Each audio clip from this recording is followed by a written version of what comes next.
नमस्कार, मैं अभिषेक भट्टाचार्य। आम दिनों में दलितों की बात हो ना हो, चुनाव नजदीक आते ही दलितों के मुद्दे जोर पकड़ने लगते हैं। राजनीतिक दल जुट जाते हैं बताने कि कौन दलित समाज का उत्थान करने की काबिलियत रखता है, वो जो दलितों का प्रतिनिधित्व चाहता है, वो जो पिछड़ों में भी पिछड़े को वर्गीकृत करने के साथ उनके साथ हुए अन्याय से सहानुभूति रखता है, जो बताता है कि उनके साथ क्यों अन्याय हुआ और उस अन्याय का प्रायश्चित कैसे किया जाएगा।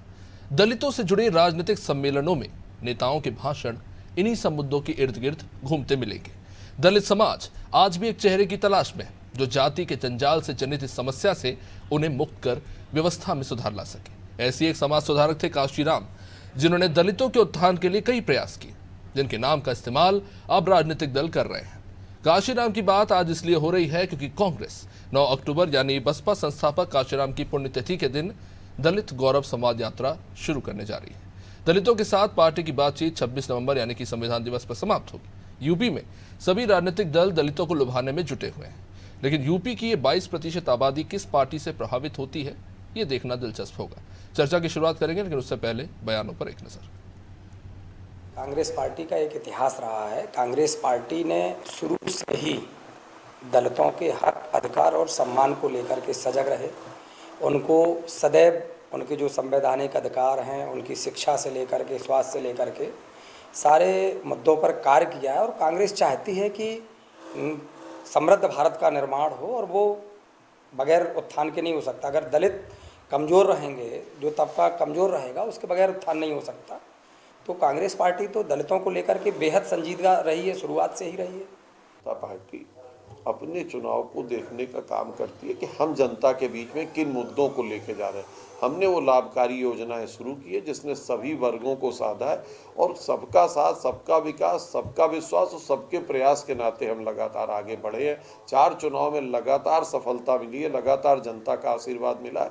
और आज जो ये पार्टियां हैं कि जो कोई गौरव यात्रा निकाल रहा है, कोई बस्तियों में जा रहा है, कोई कुछ कर रहा है, ये केवल 2014 के चुनाव के पहले चुनाव लड़ने की एक झांकी है। इसके अतिरिक्त और कुछ नहीं। ये एक तरह का हम कहते हैं कि तो मीडिया इवेंट है, जिसके नाते अखबार में जगह मिल जाए, टेलीविजन में जगह मिल जाए। लेकिन उत्तर प्रदेश में कांग्रेस पिछले 32 साल से अपने अस्तित्व के संकट से जूझ रही है, और मुझे लगता है इस बार उसका उत्तर प्रदेश में खाता खुलना भी मुश्किल है। देखिए, मान्यवर काशीराम साहब देश की धरोहर थे, उनको तो भारत रत्न देना चाहिए। हम सब लोग उनको आदर्श मानते हैं। अगर कांग्रेस पार्टी उनके नाम पर कोई कार्यक्रम करने जा रही है तो हम इसका स्वागत करते हैं। बल्कि हमारी पार्टी की तो ये मांग है कि भारतीय जनता पार्टी उनको भारत रत्न दे। उन्होंने देश में एक सामाजिक परिवर्तन के वो महानायक रहे हैं। उन्होंने देश से छुआछूत हटाने के लिए और समाज के पिछड़ों को हक दिलाने के लिए एक लंबा संघर्ष किया। उनके जैसे महापुरुषों का सम्मान होना चाहिए। जो भी लोग सम्मान कर रहे हैं, हम उनका स्वागत करते हैं। समाजवादी पार्टी मान्यवर काशीराम साहब को श्रद्धा सुमन अर्पित करती है। चलिए, दलितों के उत्थान की लड़ाई काफ़ी लंबे समय से चल रही है। तमाम राजनीतिक दल दावा करते हैं। समझने की कोशिश करेंगे कि इन सम्मेलनों से क्या हासिल होता है। आज हमारे साथ इस चर्चा में मेहमान जुड़ रहे हैं। सबसे पहले कांग्रेस से सचिन रावत हमारे साथ जुड़ रहे हैं, कांग्रेस की तरफ से अपना पक्ष रखेंगे। सर, आपका बहुत बहुत स्वागत। शमशी आज़ाद भाजपा नेता हमारे साथ जुड़ रहे हैं, सर आपका भी बहुत बहुत स्वागत। मेजर आशीष चतुर्वेदी जुड़ रहे हैं, समाजवादी पार्टी से अपना पक्ष रखेंगे, सर आपका भी स्वागत। और वरिष्ठ पत्रकार आलोक त्रिपाठी जुड़ रहे हैं, सर आपका भी बहुत बहुत स्वागत। सबसे पहले आज सचिन जी, आपसे बात होगी। दलितों को लेकर एक तरफ बीजेपी सम्मेलन कर रही है, दूसरी तरफ आप अब एक गौरव संवाद यात्रा करने जा रहे हैं। क्या उद्देश्य है इसके पीछे? और सबसे बड़ा यही सवाल उठ रहा है कि क्या जो बसपा समर्थक वोटर्स थे, अगर कांग्रेस के साथ आना चाहते हैं तो उसके पीछे क्या कारण होगा? देखिए, सबसे ज्यादा क्या हुआ है कि भारतीय जनता पार्टी की जो शासित सरकारें, वहां पे दलितों के अधिकारों को, दलितों की उत्पीड़न की घटनाएं हो, दलितों पे अत्याचार, वो निरंतर बढ़ता हुआ गया। जिस तरह से उत्तर प्रदेश में पूरे देश ने देखा कि हाथरस में एक दलित बेटी, पहले इसका रेप होता है, बाद में रातों रात उसका शव जलवाया जाता है।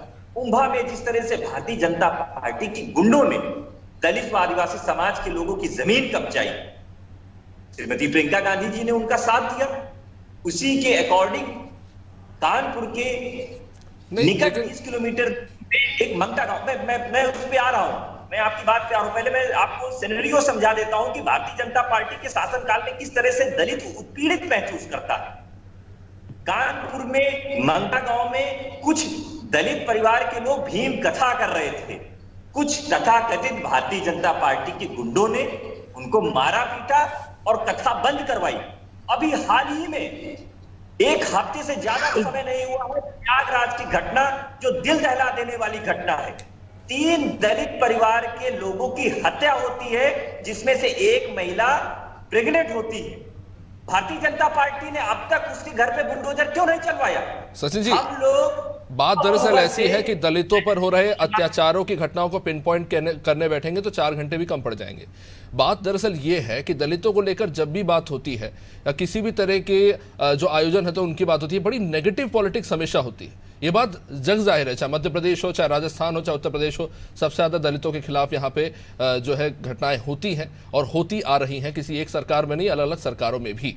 लेकिन अप्रोच कब बदलेगा? कब तक हम इस पेसिमिस्टिक पॉलिटिक्स में जीते रहेंगे? अगर आप ये कहते हैं कि दलितों पर अत्याचार हो रहा है तो फिर उनका पॉलिटिकल रिप्रेजेंटेशन अच्छा क्यों नहीं है? एडमिनिस्ट्रेशन में उनका रिप्रेजेंटेशन अच्छा क्यों नहीं है? न्यायिक व्यवस्था में क्यों नहीं है? पुलिस में क्यों नहीं है? आप उस पर बात कर सकते हैं। आप उसे एक पॉजिटिव, लोकसभा में खुद राहुल गांधी जी ने ये बात कही, तो आप उसे एक पॉजिटिव अप्रोच के साथ लेने के बजाय अगर हमेशा सिर्फ अपराध की ही नजर से उसे देखेंगे तो उन्हें वहीं तक हम सीमित कर देंगे। उनकी हीन भावनाओं का इस्तेमाल हो रहा है। पहले मेरी बात सुनिए। मैं तो कह रहा हूं कि आज अगर दलित उत्पीड़ित है पिछले 30 सालों से उत्तर प्रदेश में, अगर हम लोग उसके सम्मान में यात्रा निकालना चाहते हैं और हम लोग संवाद के जरिए हम लोग दलित बस्तियों में जाकर यही तो पूछा जा रहा है कि काशीराम जी तो बसपा बहुत दलितों के बहुत बड़े ठीक है बोलिए। काशीराम जी ने जो दलितों के हक और हुकूक की बात की, उनके अधिकारों की बात की, बहुजन समाजवादी पार्टी की स्थापना हुई। लेकिन आज बहुजन समाजवादी पार्टी की जो मुखिया है वो तो उस मुख्यधारा से उलट होकर के धन बल बाहुबल की राजनीति पे आ गई। दलितों के अधिकारों की बात तो मायावती जी करती नहीं है। हाथरस में जब घटना होती है तो मायावती जी सड़कों पे संघर्ष नहीं कर रही होती है। आज अगर कांग्रेस पार्टी दलितों के अधिकारों के लिए, उनके हक के लिए अगर गौरव यात्रा कर रही है तो हम स्पष्ट तौर पे कह सकते हैं कि दलितों को उनका हक और हुकूक की लड़ाई कांग्रेस पार्टी लड़ रही है और हम लड़ते रहेंगे। वो दलित हो, ओबीसी हो, कोई वर्ग का व्यक्ति हो, कांग्रेस पार्टी हर उस वर्ग के साथ खड़ी है जो उत्पीड़ित महसूस करती है सरकार से। और हम स्पष्ट तौर पे कह रहे हैं अभी आने वाले समय में जो हम लोगों की यात्रा होगी उसमें खड़गे जी शामिल होंगे, बड़े नेता जो कांग्रेस पार्टी के दलित नेता है वो शामिल होंगे। तो कहीं ना कहीं जो दलित है कांग्रेस पार्टी की तरफ देख रहा है और कांग्रेस पार्टी की स्वीकार्यता भी देख रहा है कि दलितों को जिस तरह से उनके अधिकार दिया जा रहा है, आगे जाकर के उनको पदों पे नवाजा जा रहा है। तो मैं कह सकता हूं कि कहीं ना कहीं हम लोग ही दलितों की ये काम कर रहे हैं, उनके हक और हुकूक की लड़ाई लड़ रहे हैं। चलिए ठीक है। वैसे बीजेपी भी सम्मेलन कर रही है दलितों को लेकर। शमशी आजाद साहब, सबसे पहले तो यही जानना चाहूंगा कि कांग्रेस की जो गौरव संवाद यात्रा है या बीजेपी जो सम्मेलन कर रही है उसमें अंतर क्या है, क्योंकि दोनों ही दलित उत्थान की बात कर रहे हैं।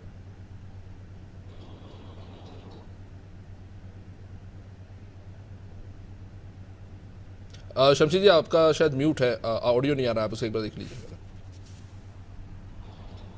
कांग्रेस पार्टी जो कर रही है तो वो कांग्रेस पार्टी अपनी खोई हुई जमीन अपना जनाधार पाने के लिए करे, क्योंकि सत्ता से बेदखल में काफी समय उसको हो चुका है और अभी भी कोई उसको उम्मीद नहीं दिख रही है कि किस तरीके से सत्ता उसको हासिल करना है। तो अब दलितों को रिझाने के लिए उनके समझ में आया, पहले उन्हें अल्पसंख्यकों को रिझाने के लिए बहुत कुछ कार्यक्रम किए, लेकिन अल्पसंख्यक समाज पूरी तरीके से इनसे दूर हो गया। उसके बाद ओबीसी समाज इनसे दूर हो गया। अब इन्होंने दांव चला है दलित समाज को अपनी तरफ इकट्ठा करने के लिए, क्योंकि 24 का चुनाव इनके लिए बहुत मायने रखता है, जमीन को बचाने के लिए, अपनी बुनियाद बचाने के लिए, हिंदुस्तान में अपनी पार्टी को जिंदा रखने के लिए। लगातार सिमटती जा रही कांग्रेस लोकसभा के चुनाव में आप देख सकते हैं जो इनका मेन अमेठी घर हुआ करता था वो भी इनसे छिन गया। तो अब ये जद्दोजहद चल रही है किस तरीके से दलितों को रिझाया जाए। लेकिन आपको पता है कि उत्तर प्रदेश ले लीजिए चाहे किसी भी प्रदेश में ले लीजिए कि बसपा से भी अगर छोड़कर दलित अगर किसी पार्टी में गए तो भारतीय जनता पार्टी, क्योंकि भारतीय जनता पार्टी ने उनको सम्मान दिया है। एक केस इन्होंने बताया, बहुत पुराना केस इन्होंने बताया, लेकिन भारतीय जनता पार्टी में लगातार जो जुड़ाव होता चला जा रहा है वो सिर्फ इस वजह से कि वहां पर सभी धर्मों के लोगों, सभी जातियों के लोगों को लगातार, आपने देखा होगा कि 2022 के चुनाव के पहले भी जितनी जातियां थी सभी जातियों का भारतीय जनता पार्टी ने सम्मेलन कराकर अपनी पूरी ताकत देखा है। सभी जातियां उत्तर प्रदेश से नहीं, पर लेकर हिंदुस्तान हम ये क्यों माने कि जो हथकंडे कांग्रेस अपना रही है वही हथकंडे बीजेपी नहीं अपना रही, या वही हथकंडे सपा नहीं अपना रही, या बसपा नहीं अपना रही? अरे हमने क्योंकि मेरा एक सवाल है इसके पीछे। हमने तो द्रौपदी मुर्मू जैसा राष्ट्रपति आपको दिया, हमने तो सम्मान दिया ना, हमने तो वोट की राजनीति की है, हमने तो उनको सम्मान दिया है। आप देख सकते हैं लक्ष्मणाचार्य जी जैसे गवर्नर बने, जब ये बातें होती है ना मंत्री बनाए गए। शमशी जी, मैं एक बात कहना चाहूंगा, जब ये बातें होती है ना कि हमने इन्हें मंत्री बना दिया, हमने इन्हें राष्ट्रपति बना दिया, तो ये ठीक वैसा ही लगता है कि जैसे आप एक दलित बहुल समाज में जाके चौराहे पर एक अम्बेडकर जी की मूर्ति लगा दीजिए, उसके आसपास हत्याएं हो रही है, हिंसा हो रही है, लेकिन क्योंकि मूर्ति लगाई है इसलिए मैं होल गाड़ी देना अहमियत रखता है। भाई किसी न किसी जाति का कोई ना कोई नेता होता है ना, जाति तभी आपसे जुड़ती है जब उसका नेता आपसे जुड़ता है, तो जातिगत समीकरण भी यहाँ देखा जाता है। नहीं शमशी जी, एक तरह का पैराडॉक्स है जिसपे मैं आना चाहूंगा कि अगर किसी क्षत्रिय के घर जाके कोई ब्राह्मण खाना खाता है वो खबर नहीं होती, लेकिन किसी दलित के घर जाके कोई ब्राह्मण समाज का नेता खाना खाता है तो खबर हो जाती है, उसका वीडियो चल जाता है। नहीं मीडिया नहीं, मेरे कहने का मतलब दिस इज अ पैराडॉक्स। अगर आप इसे सिंबोलिज्म कहेंगे तो मैं कहूंगा ये एक हिपोक्रेसी है।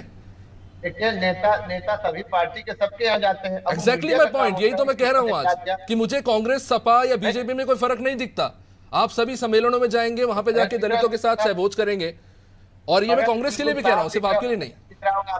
फर्क यह दिख रहा होगा कि 2014 के पहले जो ठगा जाता था, समाज को जो ठगा जाता था, जातियों को जो उनके ऊपर वर्चस्व दिखाया जाता था, जो उनको डराया जाता था, धमकाया जाता था कि भाजपा आ जाएगी, देश से निकाल देगी, आरएसएस आ जाएगी, वोट का अधिकार छीन लेगी, वो सारी मिथ्या है, वो सारी धारणा है, वो सारा भ्रम जो भारतीय जनता पार्टी ने पूरी तरीके से खत्म कर दिया। और आज स्वयं आरएसएस के जो सबसे मेन है मोहन भागवत की, वो बढ़ चढ़कर आज अल्पसंख्यक समाज, दलित समाज और ओबीसी समाज की बात करते हैं कि यहाँ पर किसी को डरने की बात नहीं, यहाँ पर हम उनके साथ है, वो हमारे साथ है, एक बराबर सबको सम्मान दिया जाए। तो यही सारी चीजें विपक्ष मंथन कर रहा है कि जो जातियां इनके साथ लगातार जुड़ती जा रहे हैं, जो लोग इनके साथ जुड़ते जा रहे हैं, जो पहले हमारे साथ हुआ करते थे, ऐसी क्या बात हो गई कि हम अभी भी डरा रहे हैं, हम अभी भी धमका रहे हैं, लेकिन अब वो लोग हमारे साथ नहीं आ रहे। तो उनको मैं बताना चाहता हूँ कि अब दलित समाज, ओबीसी समाज, अल्पसंख्यक समाज जो है जाग चुका है और देश हित और राष्ट्र हित में बढ़ चलकर भारतीय जनता पार्टी को वोट कर रहा है।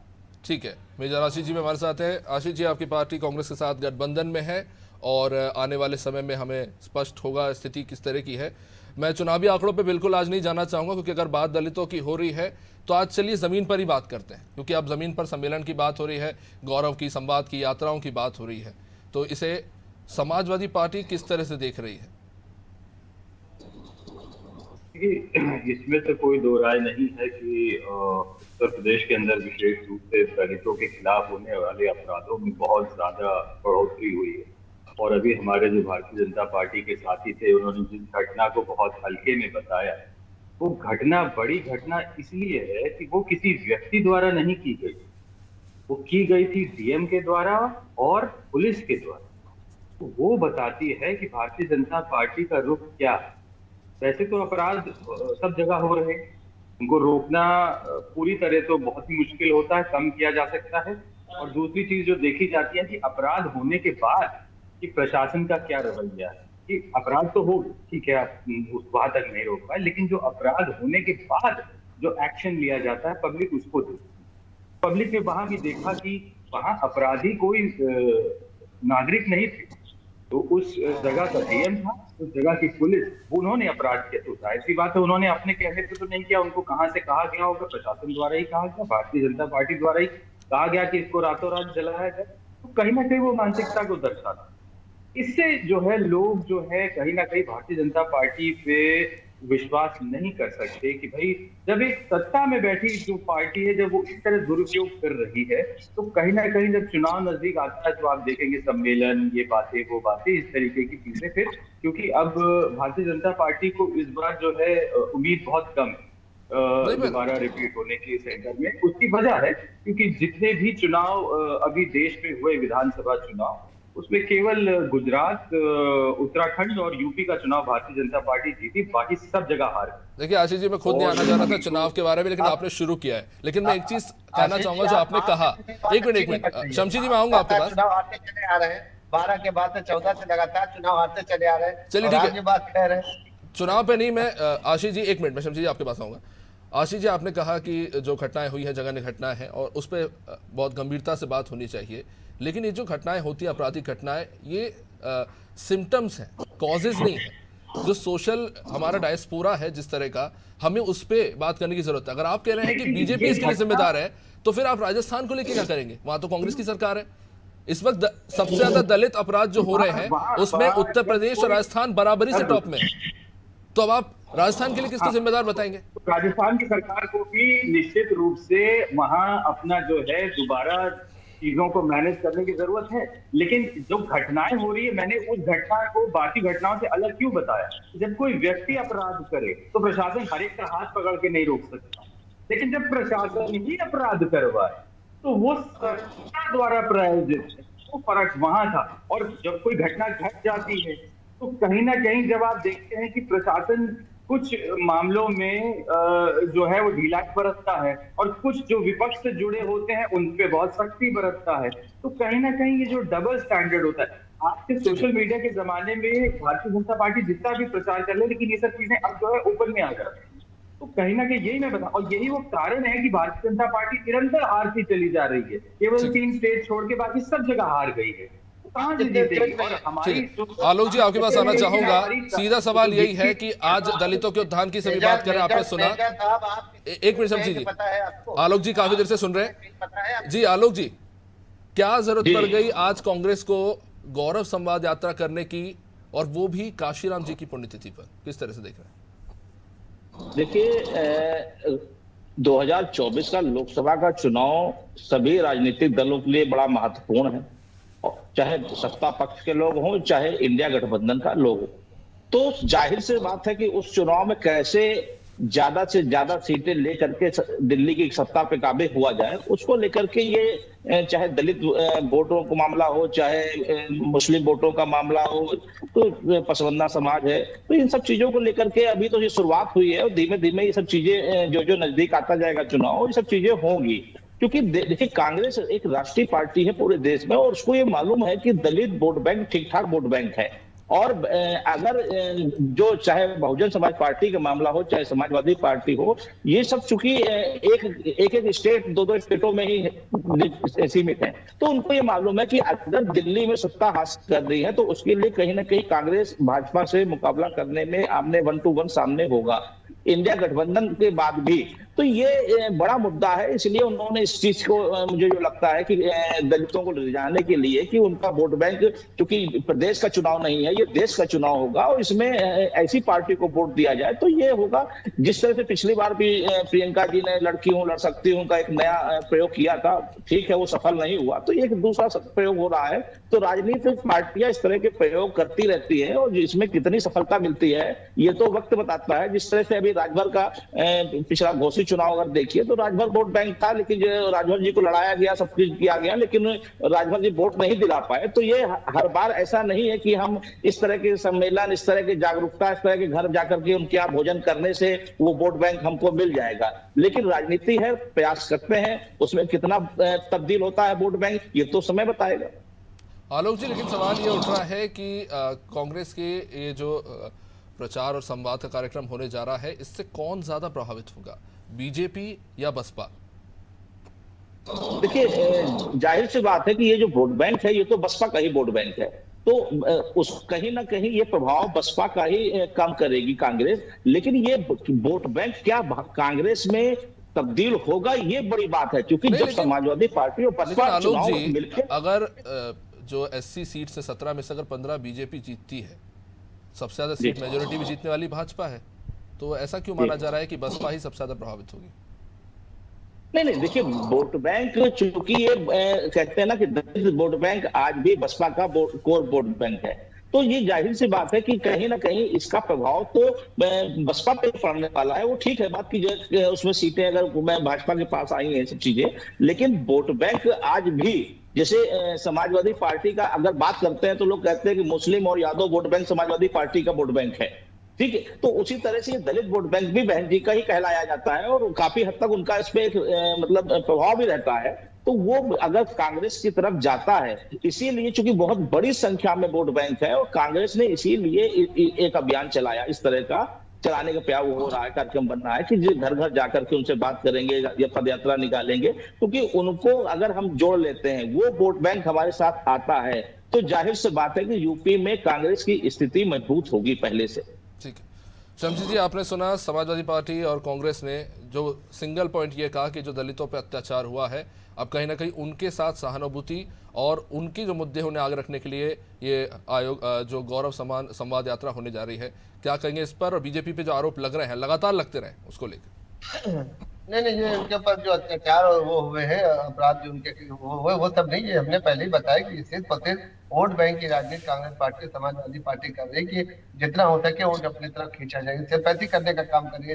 लेकिन बहुत देर हो चुकी, अब देर इतनी हो चुकी कि कांग्रेस भारतीय जनता पार्टी ने जहां 2022 से चुनाव की तैयारी शुरू कर दी थी, जहां पूरी गाइडलाइन उनकी तैयार है, सिर्फ और सिर्फ प्रत्याशियों का ऐलान करना है और उधर चुनाव की अधिसूचना जारी होती है। अब जो है समाजवादी पार्टी और जागे अभी। ठीक है, समय बहुत सीमित है। सचिन रावत जी, जल्दी से 1 मिनट में इस पर जवाब चाहूंगा।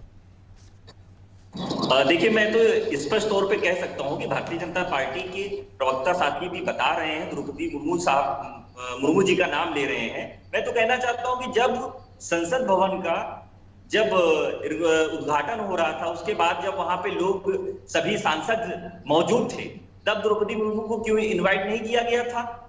जब रामनाथ कोविंद जो राष्ट्रपति थे, तब मंदिर में बाहर रोक दिया जाता है। और ये दलितों के अधिकारों की बात करते हैं। इनको तो अपना जो आरएसएस की विचारधारा है उसको देखना चाहिए कि दलितों का अधिकार आरएसएस की विचारधारा में है ही नहीं। ये सिर्फ लुभाने, वादे करके एक दूसरे की सब चीजों से कुछ नहीं होने वाला है। जनता भी जान रही है कि दलितों को सगुफा छोड़ने के लिए भारतीय जनता पार्टी इवेंट कर रही है। अब दलित इनके बहकावे में नहीं आने वाले हैं। ठीक है, दलितों को उनका अधिकार व हक दिलाने के लिए कांग्रेस बहुत बहुत शुक्रिया आप सभी मेहमानों का इस चर्चा में जुड़ने के लिए। समय अब इस चर्चा को आगे इजाजत नहीं देता। तो दलितों को लेकर तमाम राजनीतिक दलों के अपने अपने दावे हैं, उनके हकों को लेकर, उनकी आवाज़ को उठाने को लेकर तमाम राजनीतिक दल अपनी तरफ से कवायद कर रहे हैं। और जाहिर तौर पर इस बात से इनकार नहीं किया जा सकता कि लोकसभा चुनाव को लेकर कहीं ना कहीं राजनीतिक दल अपनी अपनी योजनाओं को लेकर काम कर रहे हैं। अब आने वाले समय में ये स्पष्ट हो पाएगा कि किसकी रणनीति काम करती है और किसकी नहीं। देखते रहिए नादिर टीवी। नमस्कार।